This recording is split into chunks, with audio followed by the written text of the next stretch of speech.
My sister talked my parents into signing their house over to her and then laughed. I thought, now you have nowhere to live.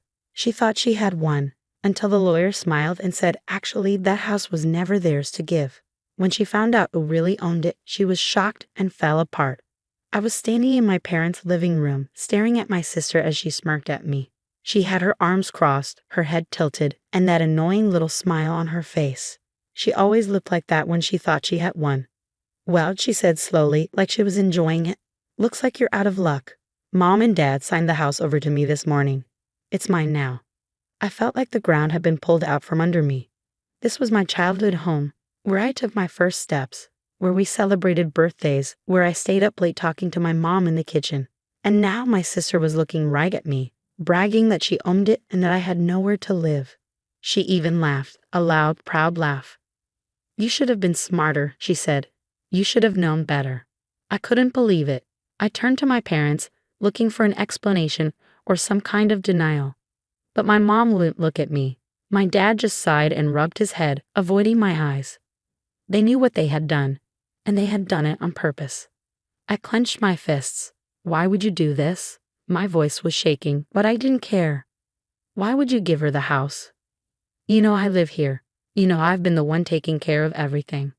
My mom finally looked at me, but there was no guilt in her eyes, just tiredness.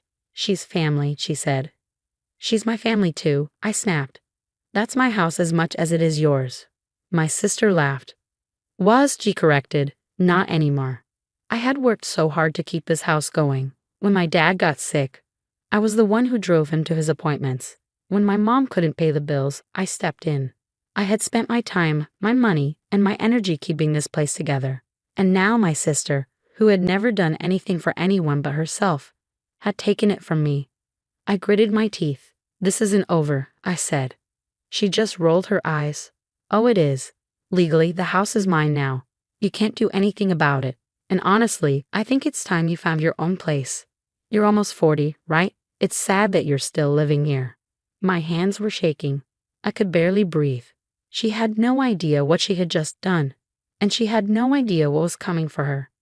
Because what she didn't know, what none of them had even checked, was that this house was never really theirs to give. And the moment the lawyer smiled, I knew I had already won. I didn't argue anymore. I didn't yell or demand answers. I just stood there, staring at my sister as she grinned like she had won some big battle. Because she thought she had. She thought she'd have played the perfect game, that she had tricked our parents and beaten me to take the one thing that mattered most. She had no idea what she had really done. I took a deep breath. Okay, I said, my voice calm. If that's how you want to play this. Her smile faded for a second, but she quickly covered it up. Oh, it's not about how I want to play, she said. The paperwork is already done. You can complain all you want, but you can't change legal ownership. She really thought she had me trapped. I turned around and left. I didn't slam the door. I didn't storm out in anger. I just walked out, got in my car, and drove straight to my lawyer's office. Because while my sister had spent months planning, she had made one huge mistake. She hadn't checked who really owned the house. My lawyer, Mr. Reynolds, was an older man who had seen it all. When I told him what had happened, he leaned back in his chair and folded his hands over his stomach. Let me get this straight, he said. Your parents signed the house over to your sister. I nodded. This morning. And they think they have the legal right to do that. I nodded again. That's when Mr. Reynolds smiled, a slow, knowing smile that told me I was about to win. Actually, he said, tapping his pen on the desk, that house was never theirs to give. A chill went down my spine. What do you mean? He opened his drawer, pulled out a thick folder, and dropped it on the desk in front of me. You want to know who really owns that house? I stared at him, my heart racing. He opened the file and pointed to a document. You do. I blinked. What? Your grandfather left it to you in his will, he said, sliding the paperwork closer. Legally, that house has been yours since he passed away. Your parents never owned it. They had the right to live there, but they never had the right to give it away. I couldn't believe what I was hearing. All these years, I had thought my parents owned the house. I had never even thought to check the deed. I had just trusted that things were the way they seemed. But my grandfather, who had always liked me more than my sister and had seen what kind of person she was, had left the house to me, and my sister had no idea. I let out a slow breath. So what happens now? Mr. Reynolds' smile grew. Now? Now we have some fun. Your sister's world is about to fall apart. I didn't go home that night. Instead, I stayed at a friend's place and let my lawyer handle everything. The next morning, he filed an official order to stop my sister from making any changes to the property. That meant no selling, no fixing it up, no moving in. And that's when she finally called me. I didn't answer the first 3 times. On the 4th call, I picked up. What the hell did you do? She screamed. I leaned back in my chair. What do you mean? She was furious. The lawyer just called me. He said I can't touch the house. He said it's not mine. I let the silence hang for a moment to make her nervous. Then I said, that's because it never was. She went quiet. You really should have checked who owned the house before you tried your little trick, I said. Because legally, that house has been mine for years. No, she whispered. That's not possible. Oh, it is. I have the papers to prove it. Grandpa left it to me, not Mom and Dad, and definitely not you. She gasped. I could almost hear her mind racing. No, that's a lie. That's not true. Mom and Dad. They didn't own it. I cut in. They thought they did, but they were wrong. I heard a small gasp on the other end. I wasn't sure if it was from shock or anger. Now, I said, my voice calm, you have 2 choices. 1, you admit you messed up, back off, and we pretend this never happened. Or 2, I paused, you push your luck, and we take this to court. You wouldn't, she whispered. I laughed. Oh, I absolutely would. And trust me, if this goes to court, you're going to lose. For the first time in her life, my sister had nothing to say. She had spent so long playing her little games, turning people against each other, tricking our parents into giving her what she wanted. And now she was realizing she had lost before she even started. The next morning, she showed up at my lawyer's office. She stormed in, red-faced and angry, demanding that something be done. She yelled, she threatened. She even tried to say I had stolen the house. Mr. Reynolds, my lawyer, just sat there calmly, letting her dig her own hole. When she finally stopped ranting, he leaned forward, tapped the legal papers on his desk, and said, I'd suggest you leave before you embarrass yourself even more. That's when it happened. She collapsed into the chair, her face turning pale. For the first time ever, she looked defeated. This isn't fair, she whispered.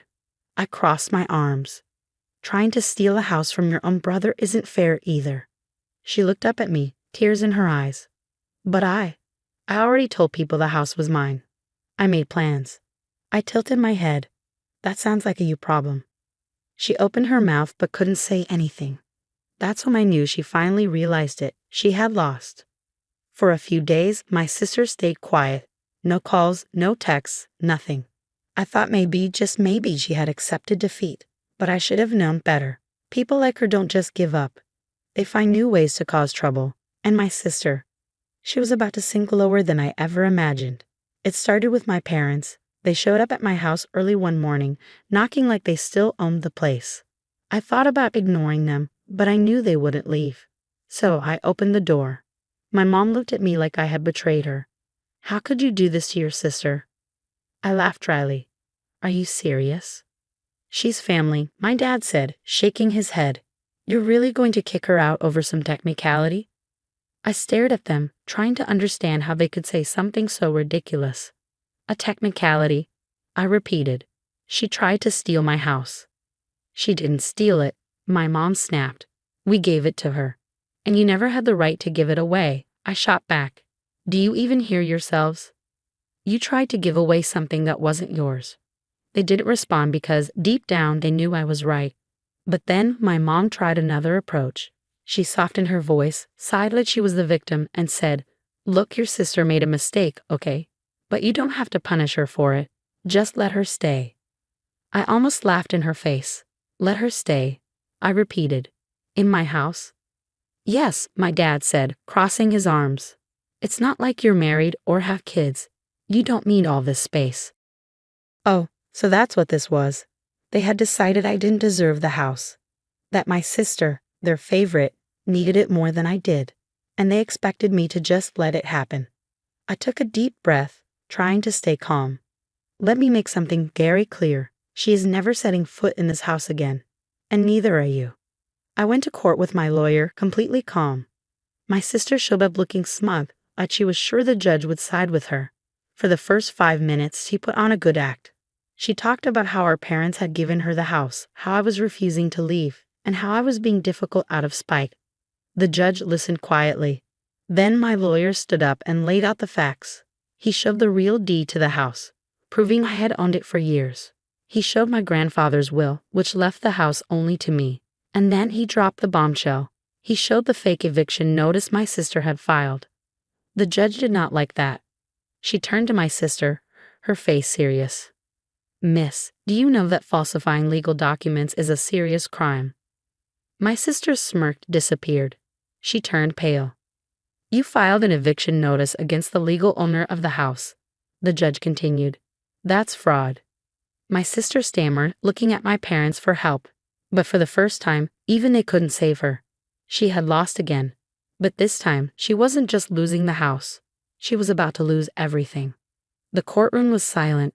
My sister looked like she was about to faint. My parents sat frozen behind her, their faces white.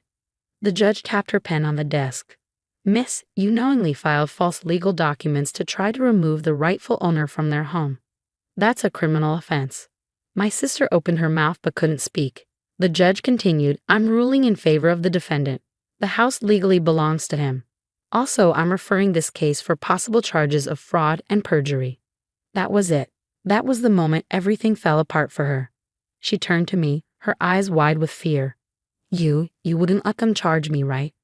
I leaned back in my chair, arms crossed. Why shouldn't I? Tears filled her eyes. I didn't mean. I wasn't trying to hurt you. I tilted my head. You laughed in my face when you thought you won. You told me I had nowhere to live. She went silent because she knew I was right. The judge finalized the ruling, throwing out my sister's fake case and making it clear she would be investigated. But I wasn't done. My parents get what they deserve. After court, my parents cornered me outside. My mom looked at me with tears in her eyes. You can't do this to her. I scoffed. She did it to herself. She's facing fraud charges. My dad snapped. And whose fault is that? I shot back. I didn't tell her to forge legal documents. I didn't tell her to try to steal from me. That was her choice. But she's your sister, my mom pleaded. I clenched my jaw. And I'm your son. But that didn't stop you from trying to kick me out of my own house, did it? They had nothing to say to that. So I hit them with the final blow. You know what? Since you're so worried about her, why don't we take her in? I said, tilting my head, because she's definitely not coming back to my house. My mom gasped. You wouldn't. Oh, I would. I pulled out my phone and scrolled through my notes. In fact, I already had my lawyer write up a formal eviction notice for both of you. My dad's face turned red. You can't evict your own parents. Why not? I shot back. You didn't seem to have a problem trying to do it to me. Silence. My mom started crying, shaking her head. Where will we go? I shrugged. That's not my problem. Because the truth was, they had made their choice. They had chosen my sister over me. They had tried to take my home. And now they had nothing. The eviction went through. My parents tried to fight it, but they had no legal ground. They packed up their things and left, dragging my sister with them. They ended up in a small apartment on the other side of town, far from the nice, big house they thought they'd live in forever. As for my sister, she was charged with fraud. The court didn't go easy on her. She got a big fine and a criminal record. And the best part? That perfect image she had built for herself, the one she used to manipulate everyone, was gone. No more bragging about her big win. No more looking down on me. Now when people talked about her, it wasn't about how smart or clever she was. It was about how she tried to steal from her own brother and failed miserably. I still live in my house. My house. It's quiet now. Peaceful. No more fights. No more betrayals. Just me, finally enjoying what was always meant to be mine. And my parents, my sister, I don't hear from them much these days, but every now and then, I get updates. I hear my sister is struggling to find work because of her criminal record, that my parents regret choosing her over me, that they whisper about how they lost everything, And you know what? I don't feel bad. Not even a little. Because they tried to ruin my life. And all they did was ruin their own.